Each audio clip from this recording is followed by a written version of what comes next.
mes ludopathes préférés, on est là pour vous parler de Kutnaora, The City of Silver, je crois qu'il changera de nom en français. Un jeu de programmation et surtout d'économie avec une légère asymétrie. Un jeu fort sympathique. Mais d'abord, est-ce que c'est beau? Alors au niveau du matériel, ce qui est surprenant quand on ouvre la boîte, parce que le jeu est un peu comme ça, c'est un peu noir et blanc, c'est pas très coloré. Et ce qui est génial, c'est qu'au fur et à mesure qu'on va construire notre ville et développer la mine, et finalement les couleurs arrivent sur le plateau. Et moi j'ai trouvé ça agréable, c'est un parti pris, Oui. et ça change, et ça gâche pas la lisibilité, je trouve, donc moi j'ai beaucoup aimé. D'accord.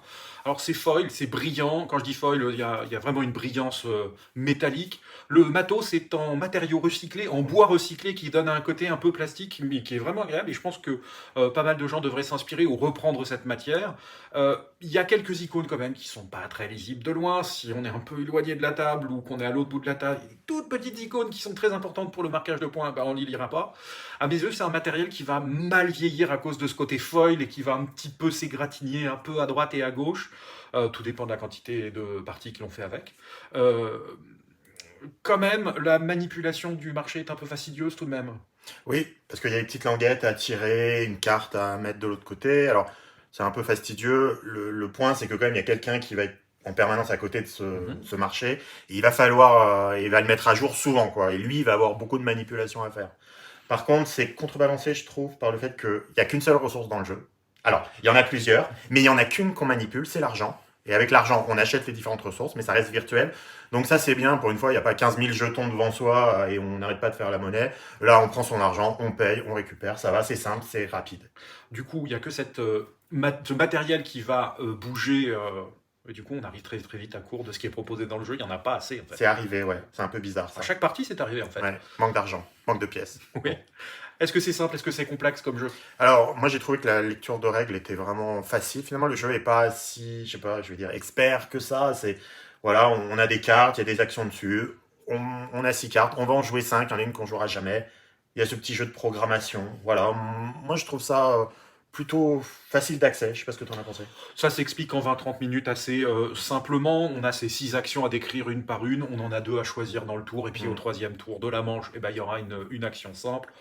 C'est assez direct, straightforward. C'est vraiment basé sur une économie de marché. Donc on est Hmm. plutôt bercé depuis notre tendre enfance à cette notion de offre et demande. Donc c'est quelque chose qui va vite s'assimiler dans cette mécanique-là. Après, reste des positions de majorité, de compte de points à droite et à gauche, et puis bah, des marquages que l'on va décider au fur et à mesure. Donc c'est un jeu qui, pour moi, s'aborde assez simplement, euh, sans tomber dans des complexités folles. Ouais, et quasiment, et bon, il y a une seule aide de jeu dans la boîte, ce qui est un peu dommage d'ailleurs. Hmm. Et finalement, sur l'aide, ils ont réussi à décrire les actions, décrire toutes les guildes qu'on peut acheter, les différents prix, je crois, enfin tout ce qu'elles peuvent apporter, le scoring final, l'icono, et comme quoi finalement, juste avec un petit papier comme ça, le jeu est résumé, et ça montre à quel point il est finalement facile. Oui. Voilà.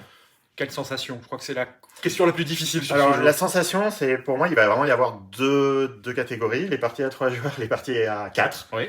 Parties à 3 joueurs, elles ont une particularité qui font que on a un monopole sur une guilde, donc ça veut dire qu'il y a un bâtiment que les autres ne peuvent pas utiliser et acheter. Donc du coup, là, la sensation, elle est vraiment différente, surtout à 4. Là, par contre, il n'y a pas d'histoire de monopole de guilde. Une guilde, on la partage toujours avec une autre personne à la table, et donc du coup, c'est pas tout à fait le même jeu. Oui. Et ça, j'aime bien qu'il y ait différentes sensations sur ces deux configs-là. Je suis totalement d'accord. On n'a pas la même sensation de jeu à 3 ou à 4 joueurs. Alors, on n'a pas joué à 2 parce que c'est pas notre truc. Non. Euh, et en effet, avec ce monopole qui arrive à 3, on va aller chercher à marquer des points d'une certaine manière avec des notables. Alors, je ne sais plus quel est le terme exact qui est employé dans le jeu. Et Patricien. Merci les patriciens. On va les chercher plus facilement parce qu'on va être certain qu'on va être le seul à marquer des points dessus, alors qu'à 4, bon, on va essayer de laisser l'autre faire, donc ça va plus tendance à être évincé assez facilement que de marquer des points de cette manière-là. C'est assez surprenant, donc des points vont se faire ailleurs. Il y a autre chose qui, moi, me marque dans ces sensations de jeu, c'est que c'est pas forcément celui qui génère le plus d'argent qui va forcément gagner. Mm. Ça va l'aider, on va pas se voiler la face, mais Mm. c'est pas celui qui va forcément gagner. Ça nous est arrivé de constater ça, que celui qui avait généré le plus d'argent, bah, il gagnait pas Non, forcément. pas forcément. Donc, certes, c'est basé sur une économie de marché, mais c'est pas ce qui va faire que le gagnant va s'appuyer forcément sur faire de l'argent. Mhm. Ça, je trouve ça agréable. Donc, c'est Ouais, un ouais. petit peu décontenançant, c'est un petit peu. On casse un état de fait où c'est chercher de l'argent. Bah là, pas forcément. Ça va aider, certes, mais c'est pas forcément ce qui va marquer le plus de points tout au long de la partie. Mhm. Avec qui tu y joues? Eh bien, j'ai envie de dire, le spectre peut être un peu plus large que d'habitude. Je pense qu'on peut aller peut-être vers des joueurs un peu plus initiés. Mhm. Comme on a dit, cette facilité d'accès sur l'explication aide. Et ce que je trouve bien, c'est au-delà du fait que si t'as pas envie vraiment de t'occuper du marché, de savoir est-ce que les prix vont baisser, descendre, et que même si t'as pas compris cette notion-là, bah, tu peux te laisser bercer en te disant, bah, je regarde pas du tout ce qui se fait, je paierai au prix, j'achèterai au prix, je me prends pas trop la tête à me dire est-ce que c'est bien d'augmenter ou de descendre. Et on peut faire sa partie quand même en essayant de bien optimiser ses placements de bâtiments et son placement dans la mine. Et déjà ça, ces petits jeux de majorité, ces petits jeux de combo dans la ville, ça suffit au bonheur de ces gens-là. Oui. Donc c'est ça que j'aime bien. J'ai l'impression il va pas exclure trop de gens. Voilà. Je sais pas toi ce que t'en as pensé. Je suis entièrement d'accord avec tout ce que tu viens de dire. Je noterai pour moi que il faut avoir une attention forte quand même tout au long de la partie. On ne peut pas y aller en dilettante, ça Mhm. ne fonctionnera pas parce que il y a des opportunités qu'il ne faut pas évincer. Il faut Mhm. les saisir à son tour de jeu. Si elle est là, il faut la prendre et il faut savoir la prendre. Donc si on n'y fait pas attention, dommage. Mhm. Euh, Interactivité. Alors l'interactivité, ben il y en a partout. Il y en a dans la ville sur la construction des bâtiments évidemment. Bon, il y en a aussi sur la mine ou les emplacements de mines. Il y en a évidemment sur le marché. Moi, ce que je trouve, c'est finalement c'est une interactivité qui est pas méchante. Oui. J'ai l'impression que bon bah on te prend un bâtiment, il y en a d'autres sous la pile de ce bâtiment-là. Bon, on peut arriver évidemment au bout de la pile, là il y en a plus, mais bon mais il n'y a pas de problème, ils vont revenir. Les emplacements, bah il y en aura d'autres. Voilà, je sais pas, on peut toujours faire quelque chose. Il n'y a pas vraiment de confrontation vraiment méchante ou de coup méchant à faire. Mhm. Voilà. Qu'est-ce que tu en as vu toi? C'est pas punitif, il n'y a pas de conflit direct, aucun. On est à subir les actions des autres. En effet, c'est là où l'interaction réside à mes yeux, Hum, c'est que c'est cette variation du prix parce que un joueur va décider de créer un bâtiment qui fait du bois, bah le prix du bois va se retrouver baissé pour tout le monde et bah va falloir saisir l'opportunité. hum, Et en même temps, si un joueur ne veut pas créer son bâtiment de bois, le prix du bois va rester haut, donc il va falloir plutôt faire autre extrêmement. chose. Donc ouais, il y a de l'interactivité, elle n'est pas directement Non. punitive, on peut en avoir des conséquences, mais c'est pas un paf t'es mort, c'est pas je te fais une crasse, c'est bah tu vas subir les aléas du marché et va falloir s'en accommoder. C'est vrai que sur le marché, il y en a aussi une grosse. Est-ce que tu as envie d'y rejouer? Eh ben oui, j'ai envie d'y rejouer. J'ai l'impression que je vais pas m'en lasser. Mhm. Les différentes configurations, je trouve que finalement c'est à 3 ou à 4, on va pas du tout avoir les mêmes sensations. Donc ça ajoute à la rejouabilité. Je suis toujours un peu gêné par cette histoire de patriciens là, qui font scorer des objectifs de façon plus forte et qui du coup bénéficient aussi à d'autres joueurs. Ça, c'est la partie que j'aime un peu moins. Du coup, bon, si j'évince ça, c'est un jeu, j'y rejoue. Et j'ai envie de le faire découvrir. Et c'est pour ça aussi qu'on y a pas mal joué finalement. Oui. J'y rejouerai aussi avec grand plaisir, de préférence à 3, je dirais pas non à 4 non Mm. plus.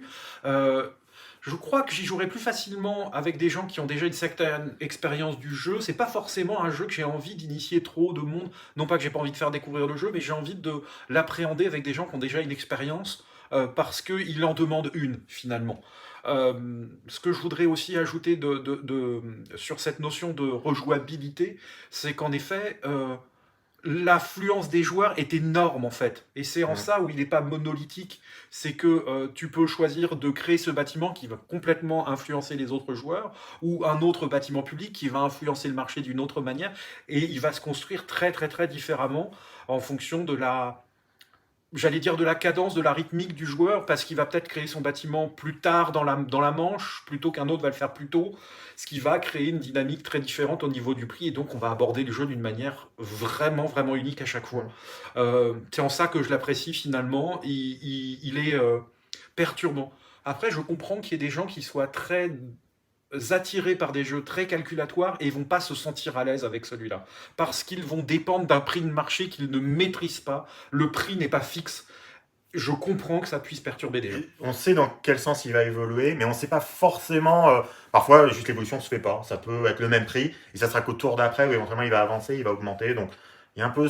Mais c'est réaliste presque, non? Oui, c'est Un peu. assez réaliste, je suis tout à fait d'accord. Mm. Cependant, quand on a l'habitude de se dire, ah bah tiens, mon bâtiment, je sais qu'il va me coûter 3 pierres et 2 bois, bon bah je vais chercher mes 3 pierres et mes 2 bois, le prix varie pas. Et bien là, le prix va varier. Mm. Et ça peut perturber des gens qui vont tout calculer. Ouais. Et ça peut aller très vite. Hein. Vous êtes juste en train de regarder vos cartes et de planifier votre action.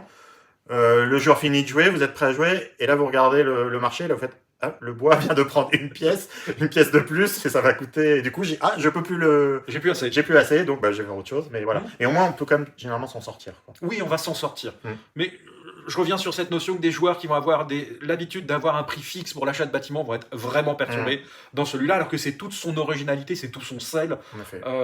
C'est mon avis. Alors, tu les mettrais quelle note du coup? Une belle barbe bien fournie, sans tomber dans le travers d'une adoration pour Voidfall par exemple, mais vraiment très agréable. Ok. Alors, moi je lui mettrais une note de 16 sur 20. Ce jeu, alors, j'aurais été à ma première partie. La première partie, c'était, je ne sais pas comment expliquer ce sentiment, mais j'avais adoré. J'avais vraiment adoré. Il y avait une sorte de vent de fraîcheur qui... Je me souviens de sortir de la partie un peu dans un état en lévitation, parce que je me dis, ah, mais dis donc, je viens de jouer à un jeu, tout était neuf, tout était un peu de la découverte, et ça faisait plaisir de se dire, je viens juste de poser des ouvriers, je viens juste de pas faire un deck building, je viens juste de pas faire... Certes, il n'est pas méga innovant, mais j'ai vraiment eu cette sensation de fraîcheur qui était incroyable. Et ce que j'aime dans ce jeu aussi, c'est quand même l'ambiance autour de la table.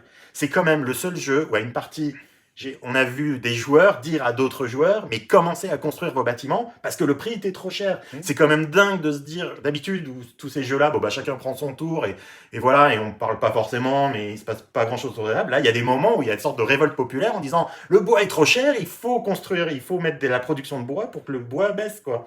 Et des joueurs dire en face, oui, mais on n'y arrive pas, j'ai pas pu ce tour-là, et je repousse. Et la partie n'avait rien à voir avec la prochaine partie, où là, par contre, le bois était pas cher du tout, et c'était autre chose qui était cher.